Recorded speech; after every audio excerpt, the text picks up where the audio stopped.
मैं डॉक्टर प्रवीण और मेरे colleagues doctor Farhan, doctor Pratibha, doctor Saurabh and doctor Rashid आज हम ईसीजी के बारे में बताएंगे कि ईसीजी करते वक्त क्या गलतियां होती हैं।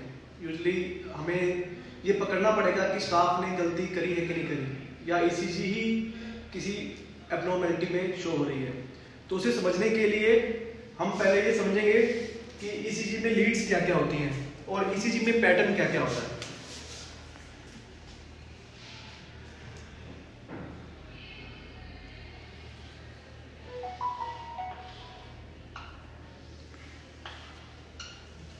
This is P wave, this is Q wave, this is R wave, S wave and T wave।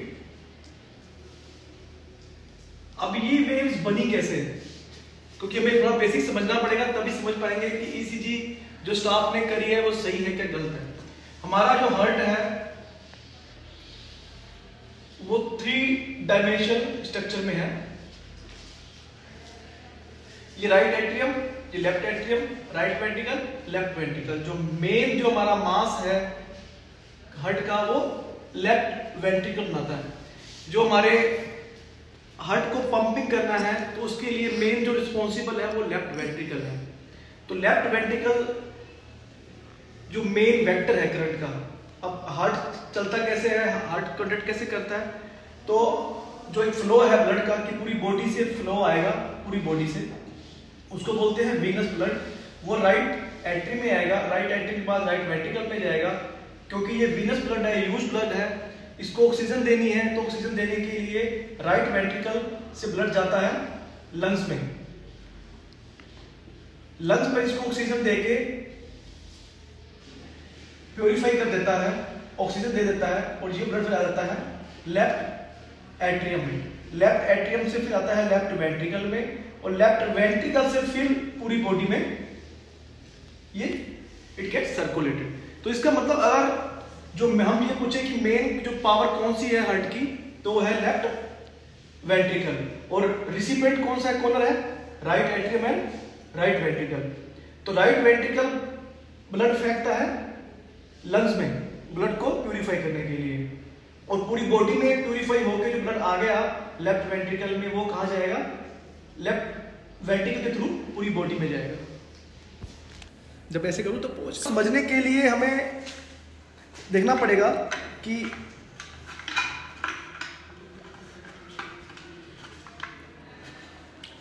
ये हार्ट का एंटीरियर सरफेस है जो हम जो फ्रंट में देख रहे हैं।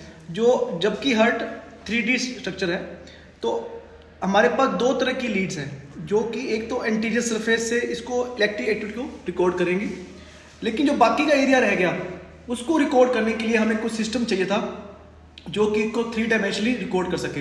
तो इसीलिए कॉन्सेप्ट आया लिम्ब लीड्स का। तो इसको हम समझते हैं क्या है limb leads. First is chest leads. Chest lead मतलब चेस्ट के ऊपर रखी हुई है, जो एंटीरियर सरफेस या वेंट्रल सरफेस ऑफ हार्ट को, उसमें जो इलेक्ट्रिक एक्टिविटी चल रही है उसको रिकॉर्ड करेगी। तो उसको हम C1 to C6 नंबर मैं भी दिखाऊंगा आपको फिजिकली कि वो लीड्स किस तरह कैसे दिखती हैं। दूसरी लीड होती है लिम्ब लीड्स। लिम्ब लीड्स क्यों बनाई गई?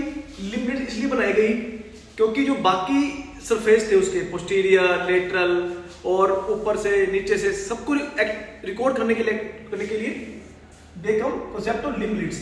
वो 2 तरह की हैं, यूनिपोलर एंड बाइपोलर। अब यूनिपोलर बाइपोलर क्या है उसके लिए समझिए अब कॉन्सेप्ट क्या है। ऐसे नोड होता है राइट एट्रियम में, वो करंट जनरेट करता है एवी नोड को।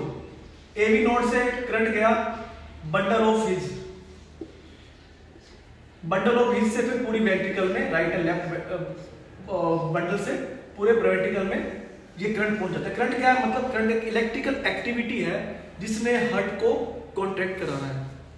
ये एक्टिविटी आती कहां से है, हमारे शरीर में बहुत सारे सोडियम पोटेशियम पंप हैं, प्रोटॉन पंप हैं, तो उनकी जो नेट एक्टिविटी है वो जनरेट होती है ऐसे नोड में, तो ऐसे को क्या कहते हैं? It is also called pacemaker. Pace क्या होता है? चलना, जो हार्ट को चलाने के लिए एक करंट पैदा करता है, ऐसे नोड। ये पेस मेकर एवी नोड भी हो सकता है, ये रास्ता भी हो सकता है, बंडल ऑफ बीच भी हो सकता है, वेंट्रिकल भी हो सकती है, लेकिन जो नेचुरल है वो है साइनो एओर्टिकल नोड, जो कि राइट एट्रियम में रहता है। तो अब हार्ट हमारा ऐसे हमारे लेफ्ट साइड में रखा हुआ है, लेफ्ट साइड में रखा हुआ है, और हार्ट के चारों ओर लंग्स हैं, ठीक है। हम जो लीड्स लगाते हैं, हम जो रिकॉर्ड करते हैं, हमने अब ऊपर से तो हम कर लेंगे C1 to C6 लीड लगा के, उसके अंदर जो एंटीरियर वेंट्रल सरफेस में, जो कि वेंट्रल सरफेस में करंट चल रहा है, उसको तो हम चेस्ट लीड से रिकॉर्ड कर लेंगे। लेकिन जो पीछे का करंट, लेटरल का करंट, नीचे का करंट, उसके लिए हमने क्या बनाया? 3 तरह की लीड बनाई। एक लीड लगाएंगे राइट एट्रियम, राइट आर्म में, लेफ्ट आर्म में, और नीचे लोअर लिम्ब में। ये वर्चुअल है, मैं बताता हूँ लीड बनती कैसे, आपकी यूनिपोलर और बाइपोलर लीड कैसे बनती है। तो राइट एट्रियम में जो करंट है वो नेगेटिव रहता है, नेट करंट। लेफ्ट आर्म में करंट पॉजिटिव, और लोअर लिम्ब में करंट नेट इज पॉजिटिव। तो जो करंट का प्रवाह है वो नेगेटिव टू पॉजिटिव होता है। तो इसका जो डायरेक्शन है right arm, right arm to left arm, that is called lead 1, ठीक है।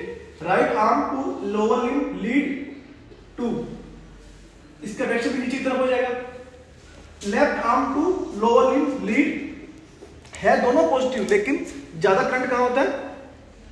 लोअर लिम्ब में। तो इसका डायरेक्शन क्या है? नीचे की तरफ हो गया। तो अगर हम इसको हम ड्रा करें, इसी डायग्राम को साफ तरीके से, एक करंट इस तरफ जा रहा है, एक करंट इस तरफ जा रहा है, एक करंट इस तरफ जा रहा है, बीच में क्या है? Heart. This is called Einthoven triangles. ये आपने पढ़ी होगी इंथोविन ट्रायंगल, ये ट्रायंगल इस तरह ट्रायंगल बनती है। तो यहां कौन सी लीड है? लीड 1, ये लीड 2, ये लीड 3, जो कि ये लीड दोनों दो पोल के बीच में करंट के डिफरेंस को बताती है। That is called bipolar leads. दो पोल के बीच के डिफरेंस को बता रही है, इसी से नाम क्या पड़ेगा? बाइपोलर। तो लीड 1 में क्या हुआ? LA minus R, left arm minus right arm, इनके बीच के करंट को बता रही है। जो लीड 2 है वो left lower limb minus RA, right arm. Lead 3 क्या हो जाएगी फिर? Left lower limb minus left arm. तो ये हार्ट है, तो इनमें ये जो बाहर की लीड है, जो बाहर से हमें करंट पैदा कर रही है, एक वर्चुअल करंट, तो वो लीड्स कैसे क्रिएट हो रही है हम वो बताएंगे। लिम्ब लीड्स 4 लीड लगाते हैं, 4 लोअर लिम्ब में, 2 अपर में, 2 लोअर लिम्ब में। उसकी वजह से हमें 6 लीड मिल जाती हैं। उसमें 3 होती हैं बाइपोलर, बाइपोलर 1, 2 एंड 3। अब जो इसमें हार्ट की तरफ, जो इस तरफ राइट आर्म की तरफ एक लीड और क्रिएट हो रही है, that is called AVL, augmented chest L, VL। जो इस तरफ करंट जा रहा है दैट इज कॉल्ड AVL। एक नीचे तरफ जा रही है इंफीरियर तरफ, augmented VF। These AVR, AVL, AVF is known as augmented unipolar leads. Though these are limb leads, but their current is only heart to one pole. Is going toward right arm to AVR. Is going toward left arm to AVL. Left arm is going toward inferior quarter of heart, AVF. So these are called unipolar leads. Bipolar leads are bipolar leads to detect the difference between two part of the area of the heart. Heart के चारों ओर को अब इसने क्या किया? एक तो heart यहाँ बीच में था, इसके चारों ओर की इलेक्ट्रिक रिकॉर्ड कर ली। एक इसमें AVR, AVL, AVF ने भी एक साइड से रिकॉर्ड कर ली। ऊपर से हमने चेस्ट लीड से हमने रिकॉर्ड कर ली। ठीक है, तो there are 2 type of leads, chest leads and limb leads. तो chest leads are present on the ventral surface. तो this is C1, C2, C3, C4, C5, C6 और ventral V1, V2, V3, V4, V5, V6. Limb leads, there are two type of leads, bipolar and unipolar. This triangle is called Enthoven triangle. अब ये angle बन रहा है वाला, ये angle क्या बताता है हमें? ये एंगल बताता है कि नॉर्मल एक्सिस क्या है, -30 to almost 90 degree plus 90, some book says 100 degree. This is called normal axis of the heart. ये सारी डिटेल हम एक्सिस की हम अगले चैप्टर में पढ़ेंगे, अगली वीडियो में दिखाएंगे, क्योंकि अभी हम इस टाइम पढ़ाएंगे तो आप सब कुछ कंफ्यूज कर जाओगे कि एक्सिस क्या होती है. वो सारी एक्सिस है, left axis, right axis, extreme axis. ठीक है, तो अब हम इसके बाद हम आगे बढ़ते हैं कि अगर मैं लीड्स को रिवर्स कर दूं, नॉर्मल गलती क्या होती है ईसीजी करते वक्त कि कई बार स्टाफ राइट आर्म की जगह राइट आर्म की लीड में लेफ्ट आर्म वाली लीड लगा देता है, या लोअर लिम्ब वाली लीड ऊपर लगा देता है. तो फिर अगर लीड रिवर्स हो जाएगी तो ये बाइपोलर लीड भी रिवर्स हो जाएंगी. तो उसको हम कैसे पकड़े ईसीजी में, आज का टॉपिक ये था. तो इसके लिए हमें पहले ये समझ कि नॉर्मली ईसीजी में होता क्या है. Lead 1, lead 2, V2 to V6, P wave, T wave ऊपर की तरफ होती है. और जैसे हम V1 to V6 या C1 to C6 जाते हैं तो धीरे धीरे R वेव का साइज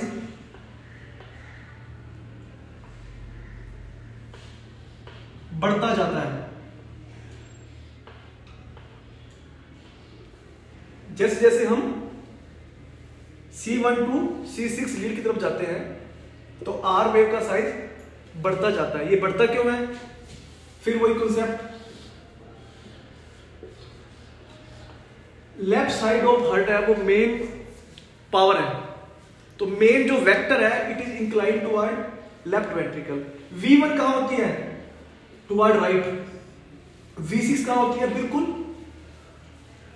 एडजॉइनिंग होती है, इसके ऊपर रहती है V6 लेफ्ट वेंट्रिकल के ऊपर. तो V6 में अगर कॉन्ट्रैक्शन आएगी तो हमें वो R वेव बड़ी मिलेगी, क्योंकि R वेव क्या बताती है हमें? Ventricular depolarization, ventricular contraction. तो इसलिए V1 में क्या होगा? R वेव छोटी होगी, लेकिन V6 में क्या होगा? R वेव बड़ी हो जाएगी. तो इसलिए ये एक नॉर्मल ईसीजी की बात कर रहे हैं. अगर किसी स्टाफ ने V उल्टी लगा दी तो क्या हो जाएगा? और AVR में क्या होता है? AVR में भी P उल्टा होगा, T उल्टा होगा, क्यूरस नीचे की तरफ होगा. तो मतलब AVR को बोलते हैं रिवर्स लीड, क्योंकि AVR क्या बता रही थी हमें? राइट साइड ऑफ हार्ट, लेकिन वेक्टर किस तरफ है करंट का? Toward left ventricle. तो रिवर्स वेक्टर था, इसलिए AVR में सारे कॉम्प्लेक्स कराएंगे रिवर्स आएंगे. तो अगर मैं लीड उल्टी लगा दूं, तो क्या होगा? लीड उल्टी लगाने से जो P वेव 1, 2, V2, V6 में ऊपर की तरफ थी, ये P वेव उल्टी हो जाएंगी. और AVR में जो लीड उल्टी थी वो लीड पॉजिटिव हो जाएंगी. अब इसका एक डिफरेंशियल है कि ये वेव लीड्स उल्टी है या डेक्स्ट्रोकार्डिया है या हार्ट की उल्टी साइड हो. उसमें ऐसा होना चाहिए भाई, अगर हार्ट की क्या मतलब इधर ऐसे पढ़ाओ, लेफ्ट साइड में पढ़ाओ, फिर तो वैसे आना चाहिए. उसको कैसे डिफरेंशिएट करें? उसका ये है कि अगर डेक्स्ट्रोकार्डिया होगा, ठीक है, P वेव उल्टी हो जाएगी, T वेव उल्टी हो जाएगी, AVR पॉजिटिव हो जाएगा. लेकिन जो V1 to V6 में प्रोग्रेशन होना था, अब मैं कहता था कि V1 to V6 में R वेव का साइज बढ़ रहा है.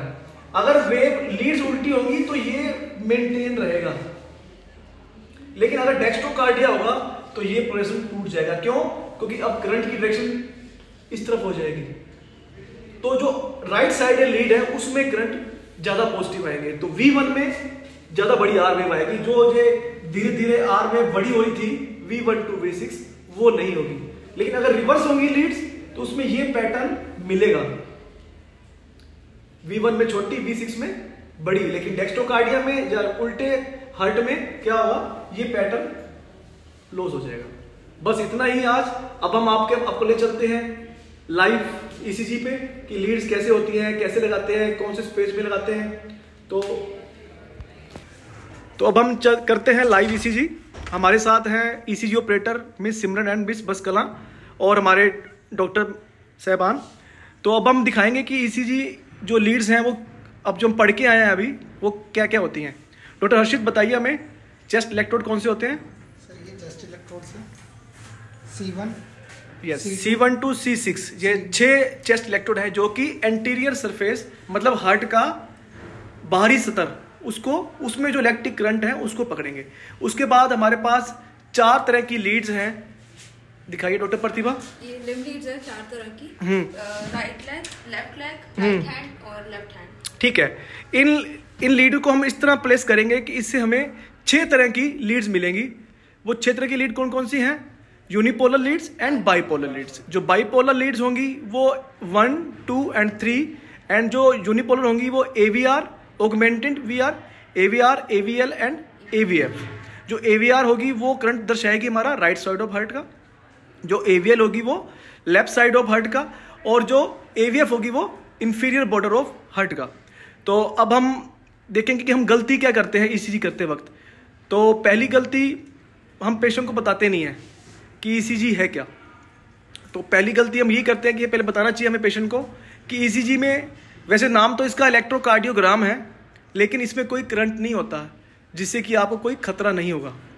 दूसरी, पेशेंट को बड़े आराम से लेटाना है कि इसमें कोई डरने की बात नहीं है। आराम से सांस लें, कोई गहरे गहरे सांस ना लें।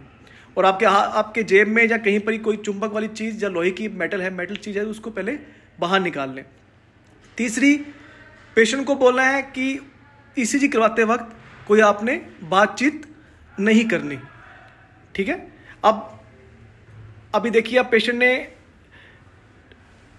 लोहे की चीज पे टच किया हुआ है, तो किसी भी लोहे की आइटम को टच नहीं होना चाहिए। अपना हाथ इधर कीजिए,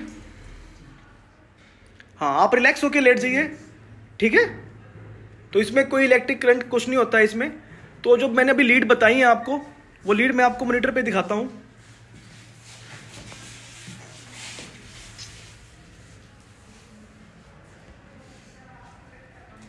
ये देखिए ऊपर 1, 2, 3, ये तो हो गई bipolar leads, AVR, AVL, AVF। ये unipolar leads, V1 to V6 are chest leads. Pratibha, आप हमें बताइए कि ईसीजी कौन से स्पेस में कौन सी लीड लगनी चाहिए? तो सर सबसे पहले जो मार्कर होता है वो मैन्यूब्रम स्टर्नम होता है, जो कि ये उभरा हुआ हिस्सा है छाती के ऊपर, जो कि सेकंड इंटरकोस्टल स्पेस को हम लोग सेकंड इंटरकोस्टल स्पेस को दिखाता है। इस मार्कर के बेसिस पे 4th इंटरकोस्टल स्पेस में हम लोग V1 लगाते हैं। तो ये जो स्पेस है ये सेकंड इंटर स्पेस को दिखाता है। तो इस तरह हम धीरे धीरे काउंट करेंगे, ये 3rd और ये फिर एक नीचे 4th। तो 4th स्पेस में आने के बाद ये बीच की सेंटर लाइन है, इस सेंटर लाइन के जस्ट राइट साइड में हम लीड V1 लगाएंगे। तो लीड V1 लगाइए। उससे पहले थोड़ी जेली लगाएंगे।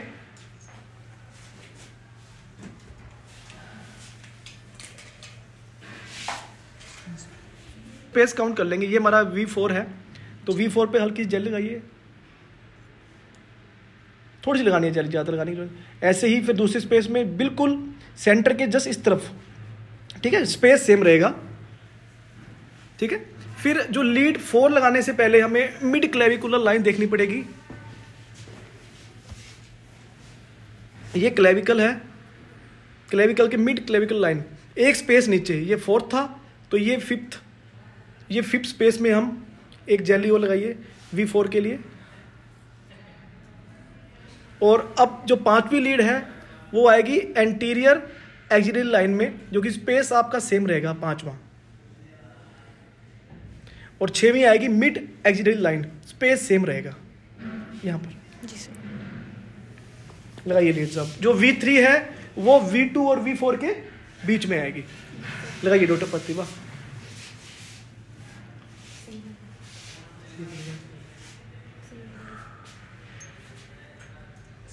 ये है V1। यस।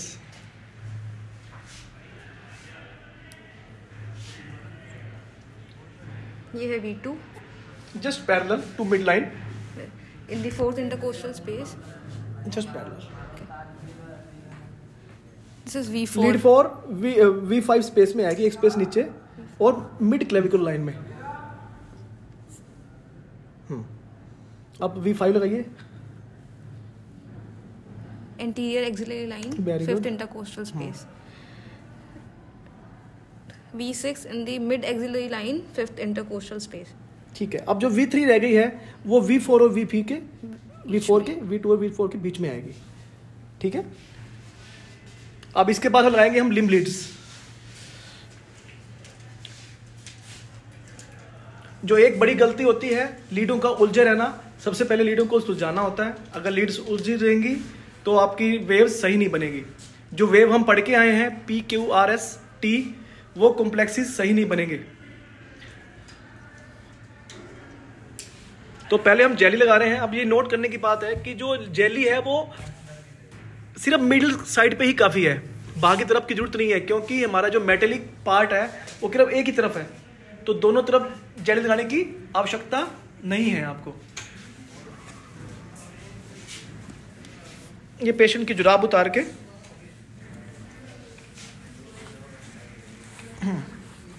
तो बोनी प्रोमिनेंस हमारी मिडिल मेलुलस है, तो वहां पर लगाएंगे।